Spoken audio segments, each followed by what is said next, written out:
Well, I don't know about you, but I've had a week, so I know you have too. But let me just start out by saying it's great to be home. You came home. It's great to be home. And I do want to start a huge thank you and an I love you to Minnesota's First Lady, to Gwen. Thank you, Gwen.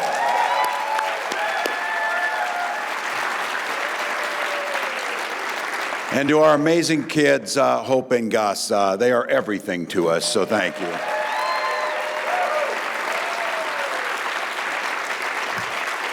And a big thank you to my family. My mom is here, who I want to say thank you to, Darlene. So.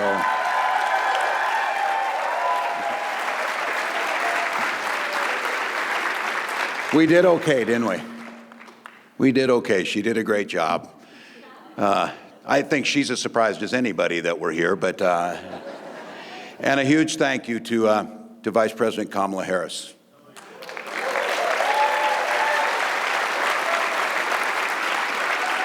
First, for the faith that she placed in me, but more importantly, for the powerful and joyful campaign that she ran.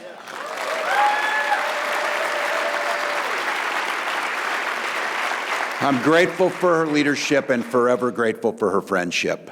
Also, a huge thank you to my staff, both the folks who worked on this campaign, who we got to know over the last 3 months, and to the amazing team right here in Minnesota.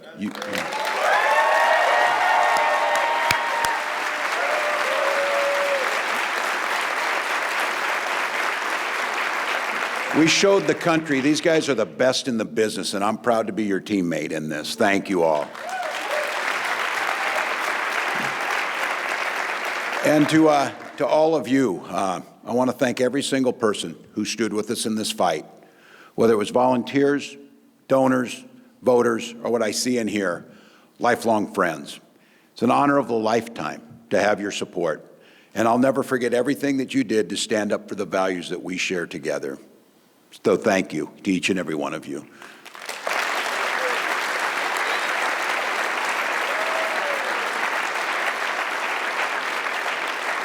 It's like my life is in front of me as I look around here and see everybody, so it's wonderful. But look, folks, I just want to acknowledge the moment. It's hard. It's hard to lose. It's hard to understand while so many of our fellow citizens, people that we have fought so long and hard for, wound up choosing the other path. It's hard to reckon with what that path looks like over the next 4 years. So if you're feeling deflated, discouraged today, I get it. Take some time to take care of yourselves, take care of your loved ones, take care of your community. There's a million ways to make a positive difference, and get back in this fight when you're ready. And know that whenever you're ready to get back in that fight, I'll be standing right here ready to fight the fight with you.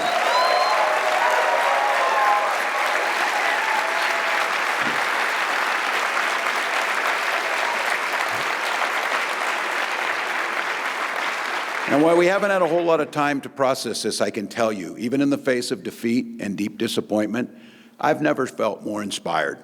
I've never felt more motivated. I've never felt more fired up of what's possible in this country. You know, I've gotten to see an awful lot of America over the last 3 months, more than I ever thought I was going to see. I've made many new friends. I've learned a lot of new things. I ate way too much local food, but I can order donuts, people. I can order donuts.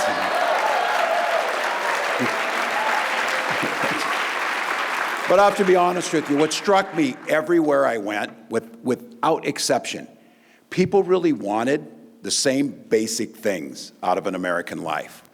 And I want to be clear, when I say basic things, I mean things like meaningful work, safe neighborhoods, good schools, affordable quality health care. But I also mean something more. It became clear to me, people want security. And I mean that broadly. They want to feel like their life is built on a solid foundation that won't collapse under them if the wind blows the wrong way or something happens. People want an opportunity where they feel like they can get ahead. not just settling to get by. And they really are concerned about giving their kids a chance to get ahead. And I think most of all, and you saw it in a very deep way, people want freedom to live their lives the way they want to live them. It's not the way maybe their neighbors wouldn't want to live them the same way, but the freedom is supposed to be everybody's birthright, not because of how much money you had or where your family came from, no matter who you loved or how you prayed or what you think about the issues of the day are. And everywhere I've gone, I've had the opportunity to tell people how things work here in Minnesota.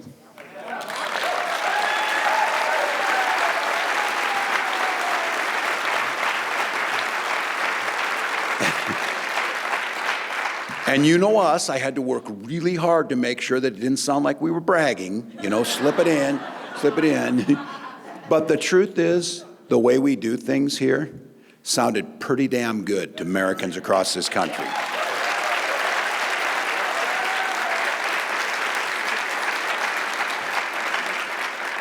Together, we've made Minnesota one of the best places for kids to live.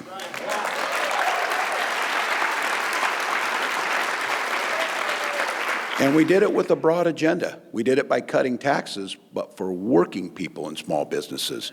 We committed to making clean energy and lowering the cost of prescription drugs a priority. And we made sure that when you walked into a school like this, every child got free breakfast and lunch.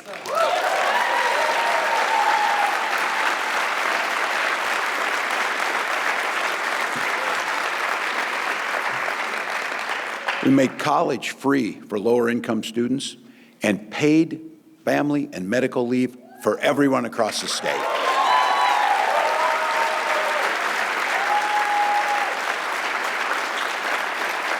We expanded the right to organize your workplace.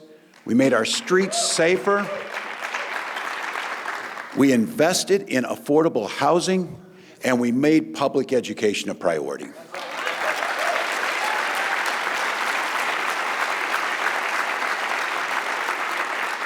And we also did it by standing up for our shared values and rejecting hatred and bigotry.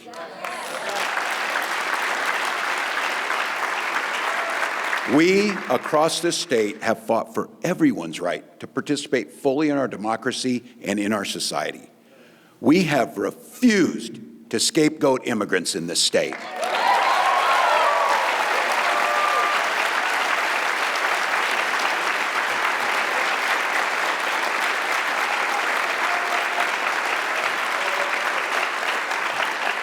And we were the first to establish an ironclad right to reproductive freedom.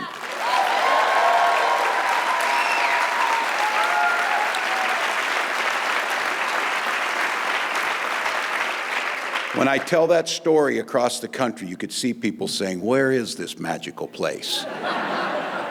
And then someone would have to say, "But it gets cold." Yeah. But you know what? The way we did it was actually simple. Not easy. Those are two different things. Not easy, but simple and straightforward. We worked for it. We fought for it. We organized for it.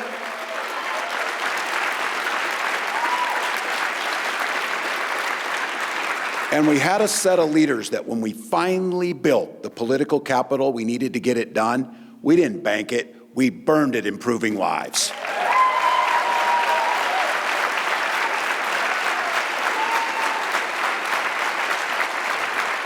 And I can tell you what I've learned over the last 3 months is an awful lot of Americans are game for exactly that. Exactly that. Here's the thing, too. Nothing about Tuesday night changes any of that. Nothing. But here's what it did tell us. We're going to have to work a little harder. We're going to have to fight a little harder. We're going to have to organize a little harder. But I'm here to tell you today to tell you this. We can do it. No, that's the wrong one. We will do it, and we'll do it together. We will do it.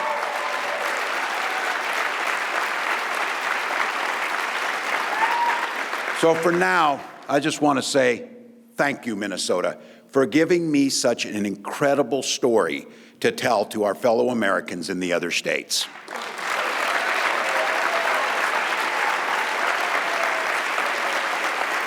I do want to take a few minutes and talk about a few words about our path forward. I know there's a lot of folks that are worried about the next 4 years and what they're going to look like. I'm one of them.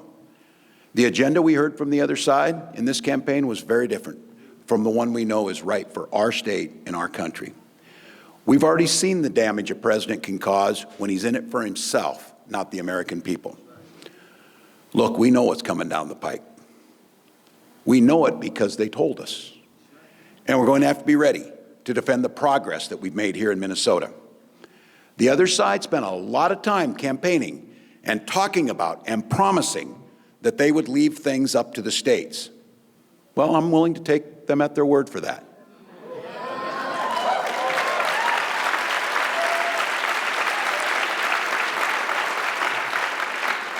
But the moment they try and bring a hateful agenda in this state, I'm going to stand ready to stand up and fight for the way we do things here.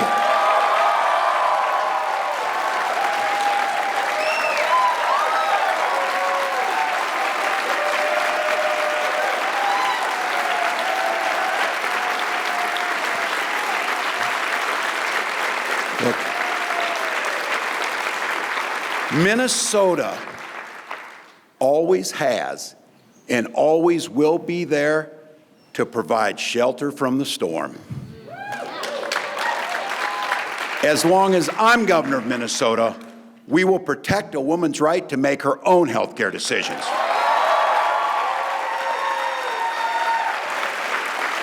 As long as I am governor of Minnesota, we will welcome immigrants with gratitude for their contributions to our communities.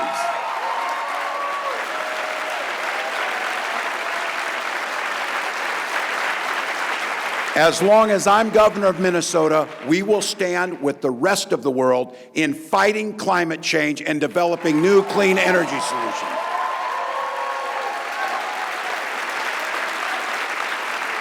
As long as I'm governor of Minnesota, we'll be a state that respects democracy, a place where we're proud of our civic debate and where we don't demonize people who disagree with us.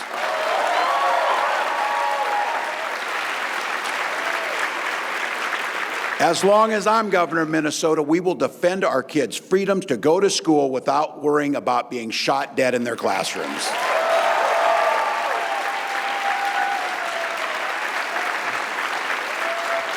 And by the way, as long as I'm governor, Minnesota will always be a labor state, a state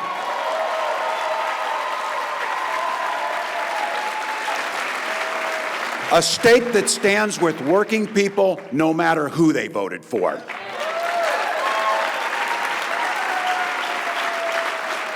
But I will say and acknowledge this, about 1.5 million of our fellow Minnesotans voted for the other side in this election.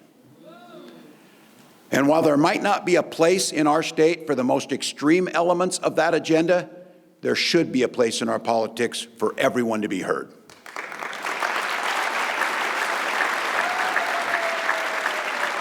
I think sometimes we can be quick to judge people who don't agree with us, to assume that they act out of cruelty or fear or self-interest.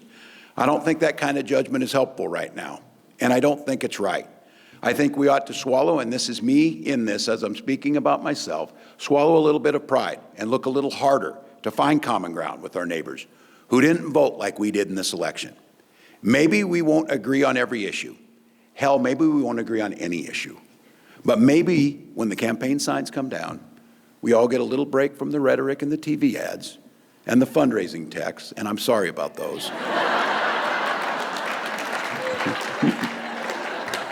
Maybe when we get a little break from this campaign that we're in, we'll be able to look at each other and see not enemies but neighbors. And maybe we'll be able to sit down over coffee or a Diet Mountain Dew and just talk. Talk about our kids. Talk about the lives we want to build for them. Talk about the things that really matter, how we treat each other, how we look out for each other, and how we support each other in difficult times. For my part, I'm going to try even harder to do that as governor. Nobody, not the DFLers, not Republicans, nobody has a monopoly on good intentions or good ideas.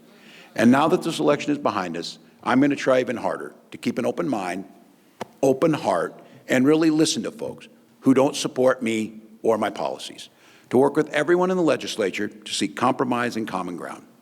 Because that's how we come back together after such a long time spent fighting each other. That's how we heal the rips in the fabric of our civic society, and that's how we move forward as one Minnesota.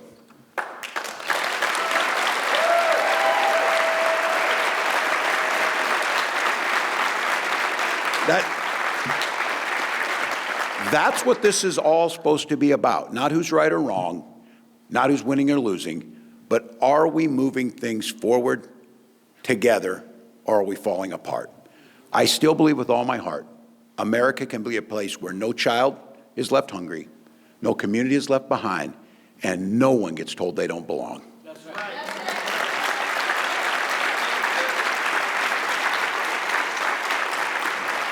And the reason I believe it so strongly is I've seen it with my own eyes because it's happened right here in Minnesota. And because of our example, millions of Americans believe in it too. Let's keep working to grow security, opportunity, and freedom for all our neighbors. Let's keep fighting for the things we believe in with compassion, with dedication, and with joy. And let's keep making Minnesota an example for the rest of this great nation. I love this country. I love this state. I love this job. And I'm not done fighting for Minnesota, not by a long shot. So thank you, Minnesota. Thank you, and let's get it done.